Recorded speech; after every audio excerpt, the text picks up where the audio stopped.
Salamün aleyküm. Aleykümselam ve rahmetullah. Ne lazım idi?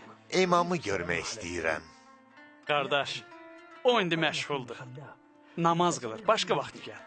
Allah hamd olsun ki onu görməmiş getmərəm. Gözde gelirəm.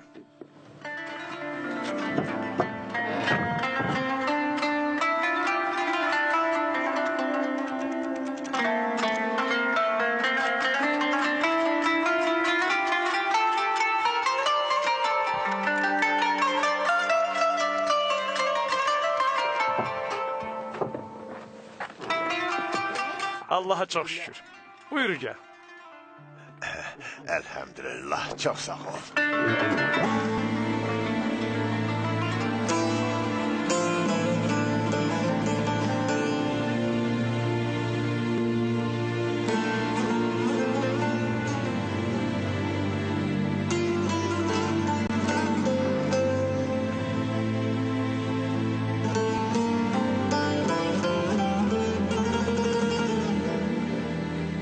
Esselamu aleyküm. Və aleykümselam və rəhmətullah.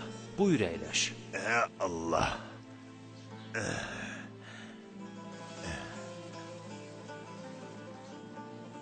Adınız nədir?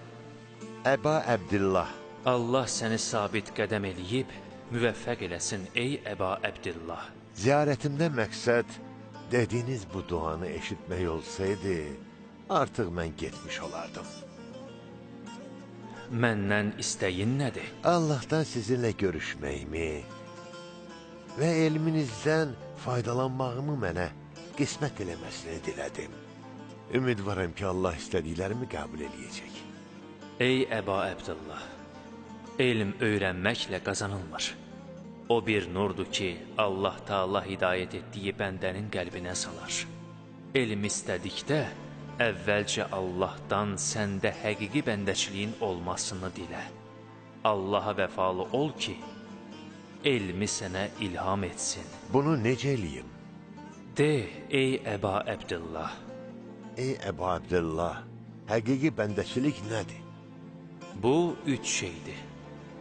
Bəndə Allahın verdiyi mülkün onun olmadığını bilə. Çünki bəndələrin mülkü olmur. Mülkü Allahın malı görə və onu Allahın əmr etdiyi yerlərdə xərcləyə. Bəndə öz başına heç bir tədbir görməyə. Allahın əmr etdikləri ilə məşğul ola, qadağan etdiklərindən çəkinə.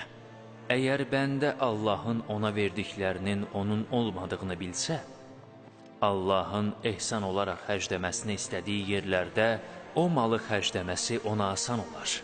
Bəndə bütün işlərini Allahın öhdəsinə qoysa, dünyanın müsibətləri ona asan gələr. Əgər bəndə Allahın əmr etdiklərini yerinə yetirsə, qadağan etdiklərindən də çəkinsə, bu ikisindən ayrılıb cəmaatla ikiyüzlülük etməz. Allah bəndəsini bu üç şeyi əta etməklə şərəfləndirsə, dünyaya, iblisə və xalqa əhəmiyyət verməz.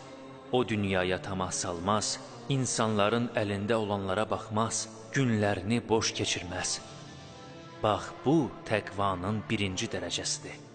Allah Təbarək Taala buyurub, biz bu axirət evini yer üzündə təkəbbürlük etməyib və fitnə fəsad törətməyənlərə veririk.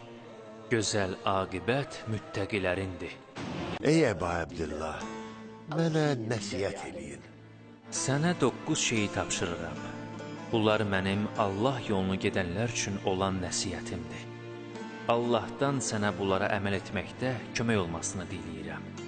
Bunlardan 3-ü nəfsi tərbiyə etmək üçündür. 3-ü elmə aiddir. 3-ü isə elmə aid. Bunları yadda saxla və onları yüngül sayma. Qəlbimdə yalnız sizin dediklərinizə yer var. Nəfsə aid olanlara gəlincə, nə badə sənin olmayan malı yeyəsən. Həqiqətən o axmaqlıq və bəla gətirər. Yeməyi ancaq ac olduqda ye. Yeyəndə halal ye və yeməyə bismillahla başla. Peyğəmbər Salavatullahın hədisini unutma. Allahın salamı ona, onun ailəsinə olsun.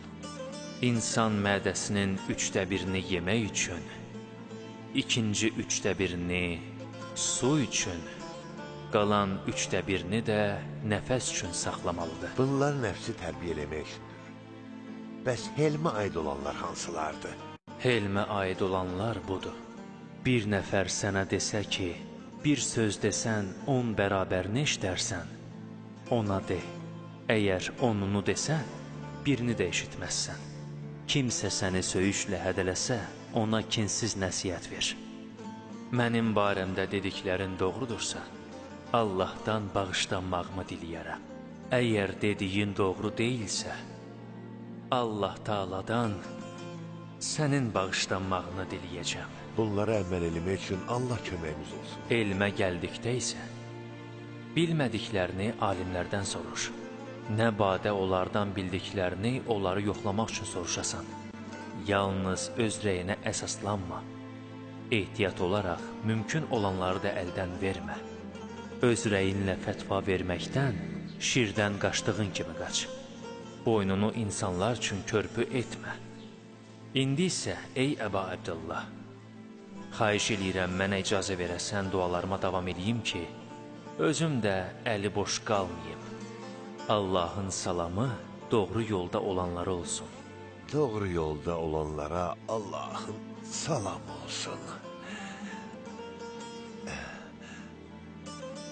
Salamat kalın. Allah amanında ol.